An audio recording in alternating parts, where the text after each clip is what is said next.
Good morning. Hallelujah. Praise the Lord. Welcome to our Friday Worship Live broadcast. And this is your church, the House of Praise Community Church. Welcome everyone to our Friday worship. And this is your pastor, Pastor Jomar.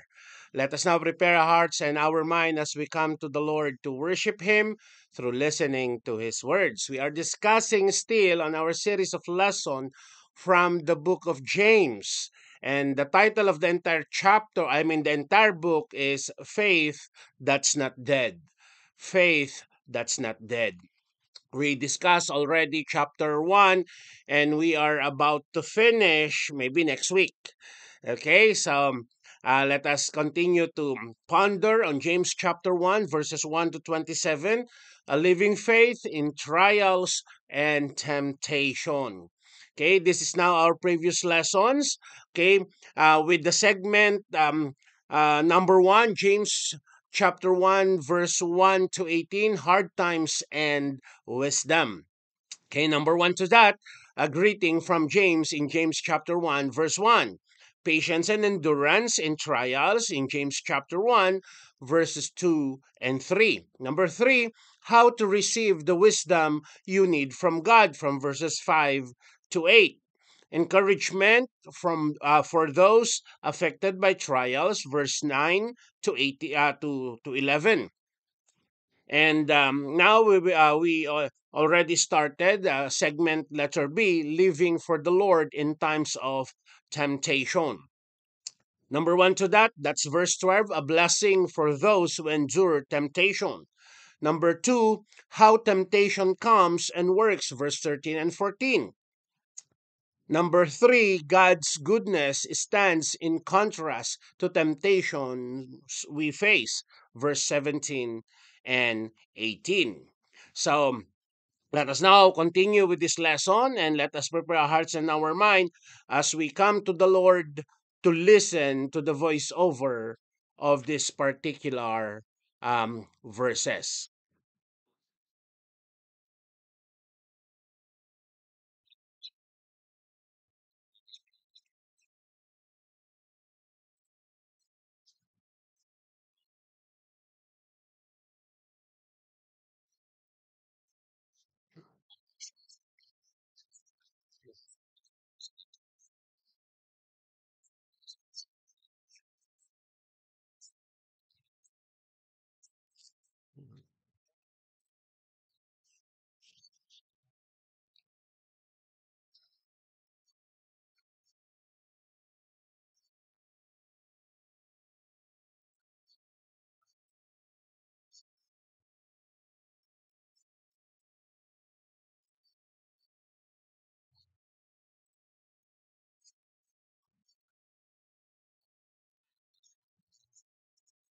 Amen.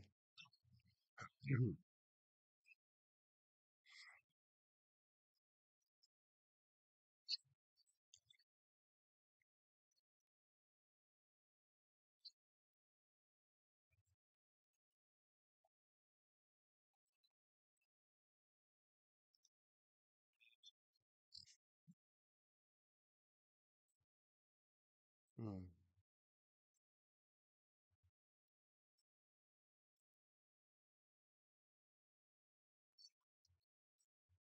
Amen.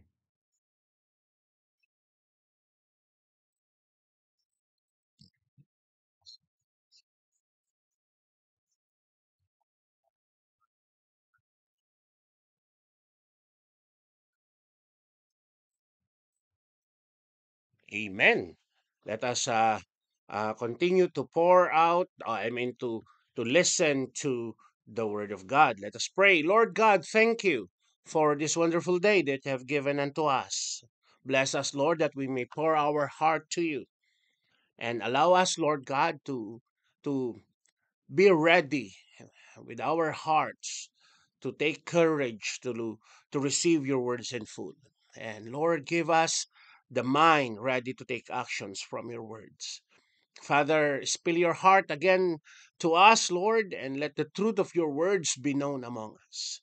Lord, if it's necessary for you not only to encourage us, but to rebuke us and to break us so that you can remold us into the way you wanted us to be. Lord, let your will be done. Father, forgive us and cleanse us, Lord, by your blood, and let us be worthy, O Father, to receive your words in full. Thank you, Lord God. In Jesus' name we pray. Amen and amen. A living faith in trials and temptation. James chapter 1, verses 1 to 27. So today's lesson, September 19, 2024, we will continue on this segment, Living for the Lord in Times of Temptation.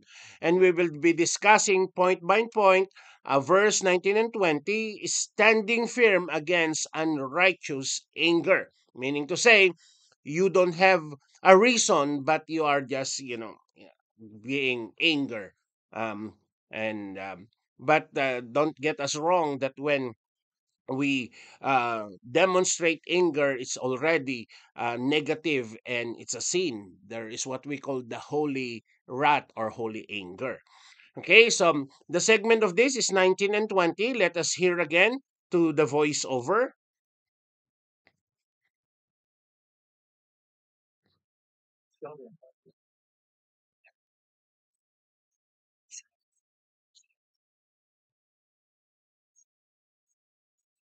Amen. So let's do now segment by segment. Okay, standing firm against unrighteous anger, verse 19 and 20. Verse 19, let us read, okay, again in words, not only listening from the voiceover. So then, my beloved brethren, let every man be swift to hear, meaning to say, attentive to hear, okay, slow to speak, slow to wrath, okay. So, let's proceed with our lesson in verse 19. The opening passage of James instructed believers to remain trust in God even during hard times. Okay? This is the thing. Sometimes we do our own effort when hard times comes. We do our own human effort. We solve problems by our own and not including God, or not um, allowing God to be part of our journey of hard times. In fact, believers are to consider their hardship as joy, since trials are how God strengthens our faith. Just like what I'm telling, it is an opportunity for us to grow if we face trials. And supposed to be the character or the attitude of our heart is, when trial comes, we are saying, Lord, thank you that you wanted me again to grow. But there are man-made trials. Okay, sometimes we negatively or purposely equated that when we commit sin, you intentionally commit sin, and then you are saying this is a trial from God. No, as the Bible says, God will not tempt us to sin. That's a reality that comes from the word of God. But the people like you and me are so fragile to sometimes equate things that we were tempted, give in into temptation, we sin against God, and yet we are saying we are God is putting us into trial. That is absolutely wrong. Okay, so this raises the question of what it means to remain faithful to God, to continue to trust in Him, even when the trials of life comes our way. Okay, how are we going to do that? Okay, I'm reminded again of Hebrews chapter 10, verse 25. Okay, and other things. Okay, I'm reminded also of that not giving up, meeting together, because we know in meeting together we can strengthen one another. And let us not forget also with the word of God saying, fix your eyes upon Jesus, because he is the author and perfecter of our faith. Let us not forget when Jesus said, I will never leave you nor forsake you even to the end of the ages. But there should be a proper usage, or we need to use our free will, uh, not perfectly but correctly, okay, with wisdom, that When we committed temptation, when we give into temptation, that is not because God tempted us. But no, okay? When we give in, that is your free of choice. That's your free will. You sin out of your free will, okay? Not because we don't like it, but still we did it, and then we say, um, uh, we've been put by God in this situation. No, God cannot tempt us to sin. For one thing, those who trust God continue to obey Him. That's the thing.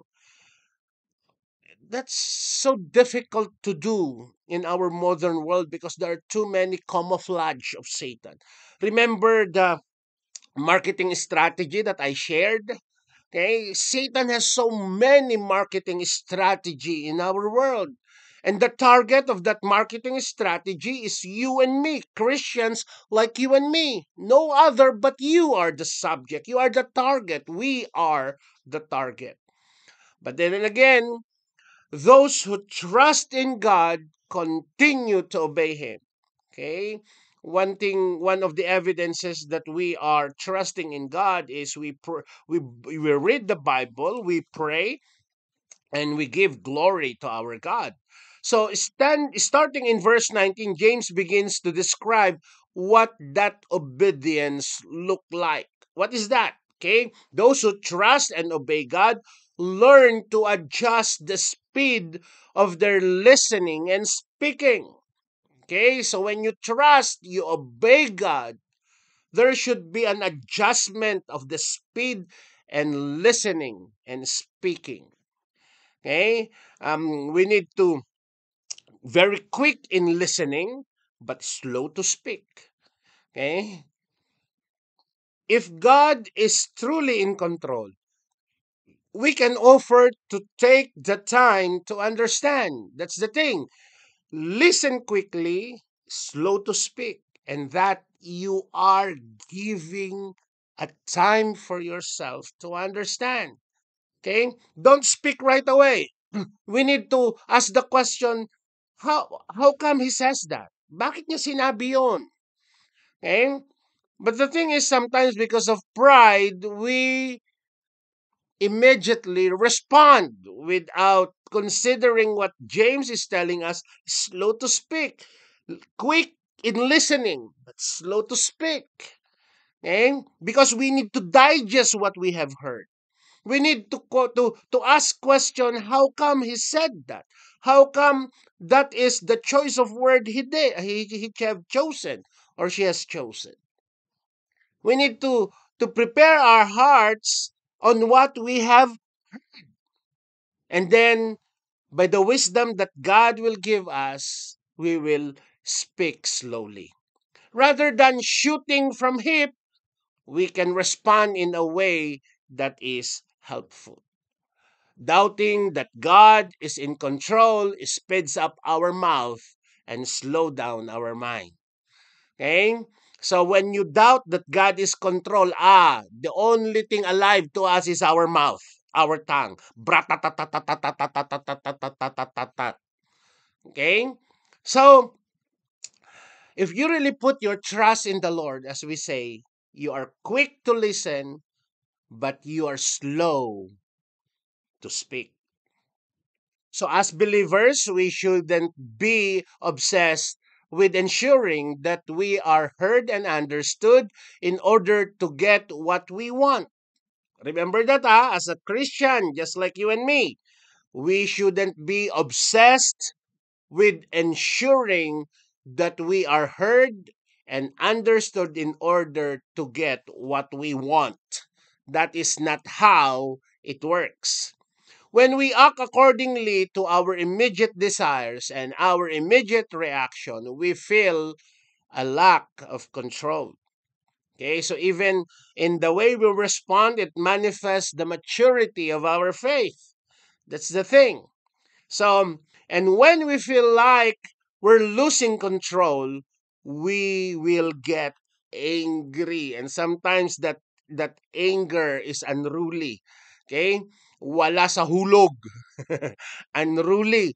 Okay? It's out of place, out of topic. Why? Because you don't listen quick and then you speak right away. No, it's supposed to be listen quick and then slow speaking. Meaning to say, you need to digest first what you have heard. Don't respond right away. So notice that this is not a command to never feel anger. No, it's part of human being to feel anger, but anger is a human emotion that everyone experiences and it can be justified. Okay, as I said, there are righteous anger, holy wrath, but sometimes there are also unruly anger. However, James instructed here, make it clear that we can learn to control. That's the thing. We can learn to control, or at least slow down our anger responses. We can control it. We can slow down that anger responses.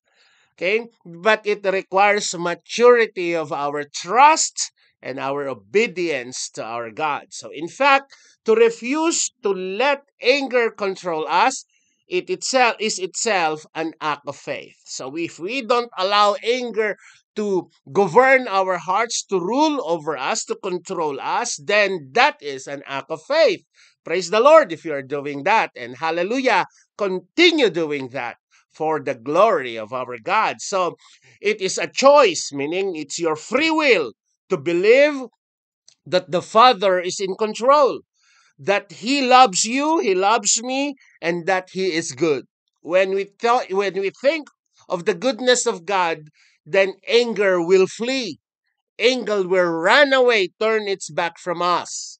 Because we believe that God is in control. Pakisabi nga, please tell that to the person sitting next to you. God is in control. When you're alone watching this recording, say to yourself, okay, God is in control. My Father is in control. So the next verse makes clear why learning to control our anger is much or is such a big deal. Okay, so let's proceed to verse 20. For the wrath of man does not produce the righteousness of God. So, why should we, as God's children, through faith in Jesus Christ, learn to control our anger? To slow it down, to keep it in a check. Okay? We need to check our anger. Holy anger pa ba yan? Is that still a holy anger? Is that a reasonable anger? If not already, then we need to slow down. Say it to the person sitting next to you. Say it to yourself. Okay? Tell your name. Jomar, slow down. Okay? Praise the Lord to that. So for James, the bottom line is this: anger doesn't work. Okay? If we keep on justifying, sometimes, it's better to shut our mouth. Or not bite your tongue. So, practically speaking, anger is an ineffective tool for contributing to the righteousness of God. Okay, if it's possible. Okay, we need to safeguard our heart, not to entertain anger. Let anger fly may be a great tool for getting our own way. Okay? So, the world tell us that anger can manipulate or intimidate those around us. That's true. Okay? Anger sometimes is very intimidating. If not, it will create more chaos because they will respond also in anger. So anger give us the feeling that we are in control of the people in our lives, even making ourselves feel better for a few moments. Sometimes when we shoot in anger, sometimes we wanted to control the people around us. And then sometimes this is the temptation of Satan. It feels good, but that is wrong. Okay, so but even from a non-spiritual perspective, this comes at a high price. So, sabi ko nga, what did you gain if you put your your peak of anger, and then you loses the person that you love. So we lose our integrity, the trust of others, and our self-control when we live by anger. So but I'm not saying that there will be no anger anymore in our life. That's so difficult because we are still in this old vessel. Okay. So James' teaching here reveals a huge idea. We were created for far more than simply getting the superficial things out of our life. Sometimes that anger is just superficial.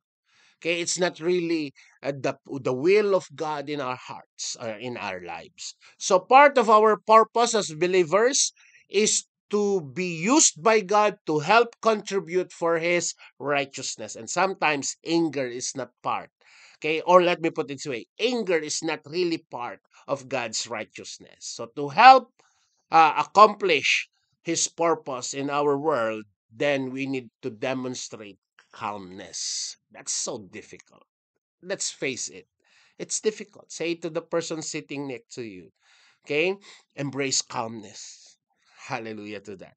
So we have a glorious eternal purpose. Remember that. You have a glorious and eternal purpose far greater than what we can achieve through anger or sin. Sin is part of this world, but that is not part of God's plan for you. God wanted to accomplish something to your life for His glory. The question is, are you able? Will you be, okay, the doer of that blessing? James distinguishes between human anger and or the anger of man and uh, presumably God's anger. Okay, we need to distinguish this. So everything God feels and express his righteousness, including his anger. Okay, remember, God through Jesus Christ our Lord also expresses anger. Remember what happened in the temple when he destroys and all the table of the gamblers and the cheater and all, because they said you may Jesus said you make the house of my house a house of a cheater or gambler. So, human anger, by contrast, is nearly always an expression of human selfishness, fear, or desire to control the world around us. That's the way Satan entices us. But God is more powerful and give us the wisdom to understand that anger is not part of God's plan. Those who trust the Father to be in control, to provide what is needed, to bring justice when the time is right, can afford to let go of human anger. So, meaning to say, we need to learn to put our 100% trust and obey to the Father, to God, and then anger will be eradicated in our lives. Brothers and sisters of the faith, ang saya na it's much joy to know that God loves us. And when we face this anger, let us filled with his presence and immediately surrender to him. If you are you if your anger is triggering because of your spouse, your wife, your husband, your children, your friends, okay? Better, don't get me wrong with this, you better uh, get out of the house for a while, walk around, okay, and think, okay, rather than to respond right away. Okay, we need to sometimes shut this mouth because this mouth sometimes become irrational. I mean, Satan is using this to destroy us, to destroy others. Brothers and sisters of the faith, we will continue our series of lessons next week, and hopefully next week will be the end of our lesson if we can do that next week. So next week, September 26, we're still in chapter 1, but we'll be discussing verse 21, standing firm against the lust of the flesh. 22 to 25, how to receive the word of God, and then 26 to 27, examples of what it means to be a doer of the word of God. So I'm excited for next week, brothers and sisters. Let us now come to the Lord in prayer. Gracious Lord, Heavenly Father, thank you for challenging us again through your living word. Thank you that indeed every time we come together, Lord God, you are sharing your truth and we are learning from it.